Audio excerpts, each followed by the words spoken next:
Hello and welcome back to my YouTube channel. For those of you that don't know me, my name is Sophie and I'm a flexibility, handstand and calisthenics coach, and I mainly work with adults to help them achieve the goals they have always dreamed of. Today though, we are talking all about front splits and how to quickly and safely get them as an adult. The methods I'm going to talk you through today have been so effective for my clients. I'll put some of their results on the screen now, and although I'm not promising you a quick fix, because I think honestly any person promising you a quick fix is not telling you the truth, but this is the safest way and the quickest way to get you results. It's a no, I'm not going to put any nonsense in there. This is strictly what you need to work on to get your results, which ultimately I think a lot of people waste a lot of time confused of what to do and not quite sure how to structure.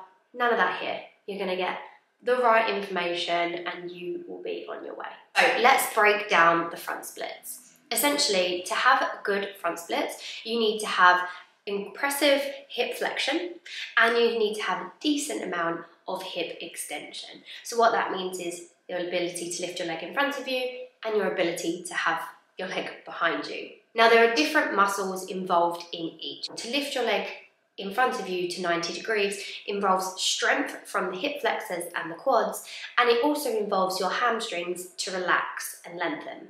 For your back leg, for your leg to go behind you, you need to have strong glutes and hamstrings, and we also need to be able to relax through our hip flexors. If we break the front split down into those two components, knowing that we have to improve hip flexion and also hip extension, it makes it really easy for us to break down and structure our training. It makes it even easier still if we know we are stronger in one area than the other. For a lot of adults, a main limiting factor can be the back hip. So more emphasis may need to be placed on hip extension than the hamstring. Because if we can't open through the back hip, it puts quite a lot of stress for our hamstrings and we don't want that. Now you may be thinking, I already knew I needed to stretch my hamstrings and my hips to be able to get my front splits. And you'd be right.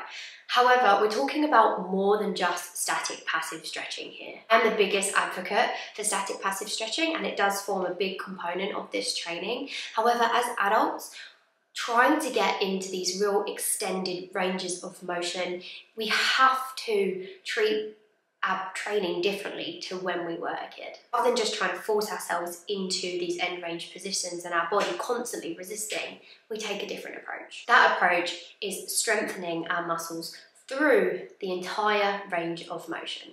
If we can demonstrate to our body that it is safe and it has control over an extended range of motion, our body's not going to panic and freak out. It's going to allow us to access that range. The way we do that is through dynamic active exercises and static active exercises. Dynamic active stretching is where a muscle is moving and it's contracting. So you may be moving in to a stretch position and then back out of it again. Static active stretching is where our muscles are not moving but they are contracting. So that could be through an isometric hold or an isometric contraction. Both of these used alongside static passive stretching is what is going to give us results. But how do we structure them in a routine to help us get our front splits? Well, we already know which muscles we need to work on. The hip flexors of the front leg, the hamstrings of the front leg, the glutes and hamstrings of the back leg, and the hip flexors of the back leg. One side of the joint is contracting, one side is relaxing. So we need to train the hip flexors in a shortened position, the hamstrings in a lengthened position. We need to train the glutes in a shortened position and the hip flexors in a lengthened position. For this video, I'm going to assume you are a complete beginner with no prior experience to front splits training. So step one is just going to be general strength and prep work. Some of the more specific splits exercises may be too difficult for you at this stage. So the step behind that is building some strength in the muscles that we do want to use, but at a less split specific level. So for example, for hip flexors, we may be doing bent leg lifts, hip flexor lifts off a box, or seated hip flexion lifts. For hamstrings, we may be introducing things like stiff leg RDLs or B-stance RDLs. For glutes, we may be introducing some single leg hip thrusts. And for hip flexors of the back leg, we may be introducing some long lunge holds. It may also be a good idea to introduce things like elephant walks, leg kicks, leg scoops into your warm-ups. 1 to 3 sets of 8 to 10 reps of each exercise, aiming to progressively overload over a period of 4 to 6 weeks would be a great start point. Alongside the strength work, you would also be working on increasing your stretch tolerance. Now, again, assuming you're a complete beginner, just sitting in a stretch for more than 10 seconds may be hard for you.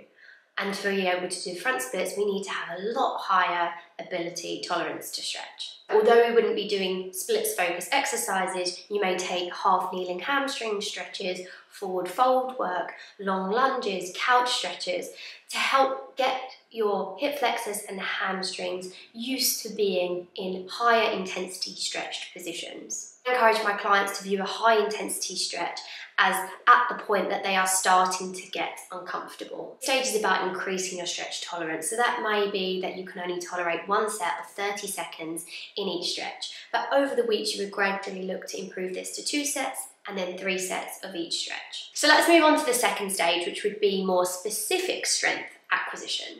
Here, we're going to start using exercises that replicate our front splits more. So that may be taking your leg lifts to a standing position, trying to get them to 90 degrees. You may be trying to lift your leg off of a box. It may be doing a split slide out for the hamstrings.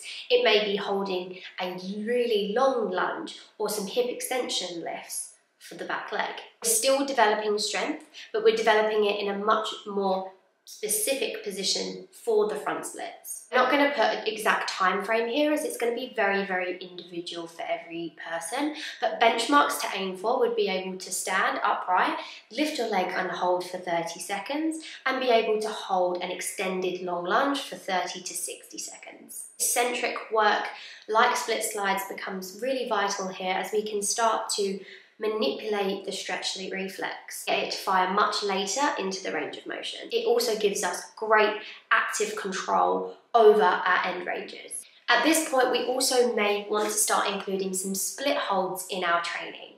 I'd recommend doing these extremely well supported. You don't have to hang in midair to get your front splits. Place blocks underneath your front or back leg, or even a pillow. I like the pillow because I think it really helps to promote relaxation. While we're spending all of this time strengthening end range positions that we have available to us, the static passive stretching now is about challenging and creating more ranges for us to build strength in. Similar protocols would apply for the split stretches. You would build up to 30 seconds for 1 set, and once you can tolerate that, move that to 2 sets, to 3 sets, and then start to increase your time. And again, remember, we're chasing that higher intensity. Just make sure that you're very aware of not holding so much tension within your body. So focus on relaxing your shoulders. Try not to hold so much weight in your elbows. I find a lot of people tend to lock out the elbows. So bend those elbows, let the shoulders sink, and see if you can spend all 30 seconds in that relaxed state rather than tensed. Then it brings us on to stage 3, and this is going to be where we just spend a lot more time in split specific work. We may need to do less of our prep work, and now it's about spending more time in our front splits and also making better use of isometric contractions. Isometric contractions are going to allow us to build strength in our deepest range of motion. It's likely at this point that we'll be able to do them in our front splits. There are several methods you could use, including contract relax or CRAC, contract relax antagonist contract. They all do very similar things of getting you into a relaxed stretched position, contracting the muscles either of the front leg, the back leg, or together, followed by a period of relaxation. This is repeated several times throughout the stretch, always finishing with a relaxed stretch at the end. Isometric work often helps a lot of adults really close those last few inches between them and the floor. But be cautious not to go too hard too soon, or to do them before you have built the general strength needed, as you could end up getting injured. Some general things to note is this type of training for your splits doesn't need to be done every day. You need to make sure that we are allowing time for optimal recovery. And especially if you are new to strength training in end positions, you could find yourself getting pretty sore. A general rule of thumb is to never train while you're still sore, until you're completely recovered until you do your next split session. I want to start with 1 to 2 sessions a week and gradually increase this to 3 or 4 if your body and your recovery allows it. I also think it's really helpful to remember that your journey is your own. Try not to compare what you are doing or how fast or slow it's taking you compared to anybody else. Stick to the program, stay consistent, don't give up, and I promise you will get results. If this video has inspired you to start your front splits journey as an adult, I have follow along front splits classes on my app. Or I also have a self-guided front splits program that you can do completely in your own time. The classes are designed to specifically get harder as you get stronger and more flexible. And there is so much content on there to help you learn more, to help you understand your body, and to make sure you're progressing at the right rate. Similarly, the guide is packed full of front splits information. So if you want to learn more, head to my website and you'll be able to see both of those. Happy stretching, guys, and I'll see you soon.